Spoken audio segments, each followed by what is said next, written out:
Hi and welcome to the Beyond Being Good video series. In previous episodes we've spoken about you defining your theory of leadership, and we've also spoken about mental models.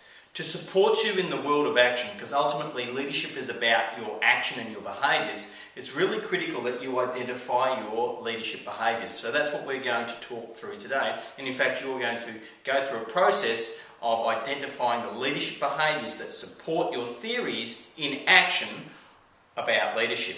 So there's just two steps in this process. The first step is I want you to create a list. So in a moment I'd like you to press pause and create a list identifying the worst behaviours of any leaders anywhere that you've personally experienced in your life. I want you to identify 7 to 10 behaviours on that list. So they are, again, the worst behaviours that you have identified or experienced in your life, and we're aiming for a list of 7 to 10 behaviours. Press pause now and complete that activity, please. Okay, welcome back. Well done. You've got that done. So you've done the first step in this process.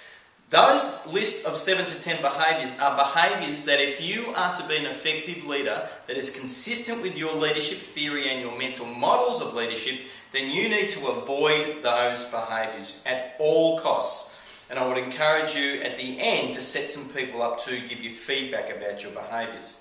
The second list for you to create, so I want you to stop now and think about the list of 7 to 10 behaviours of the best leadership behaviours you have experienced in your life. Now, for both lists, your experiences don't just have to be work-based. They can be from your family, they can be from sport, community, theatre, drama, whatever the case may be, your education experiences. You think of any leaders that you've experienced. What are the best behaviours that those leaders have portrayed? I'd like you to just press pause now and complete that list, please. Welcome back again. Great work. Now, what you've got are two lists. So you've got the worst behaviours, 7 to 10. You've got the best behaviours, 7 to 10 of them.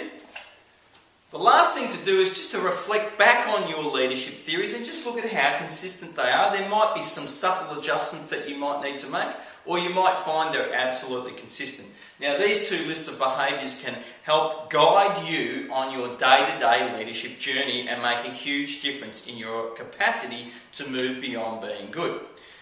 To also assist with that process, I encourage that you have some folk that you trust who you can let them know about these two lists and ask them to provide you with feedback over time. And no one else has to know that this is going on. This could be a mentor, it could be your own boss potentially, it could be a peer, a colleague, a friend, someone that you trust and you know will give you honest feedback. If you do that, that will also help you move beyond being good with your capacity to be the best leader that you can be.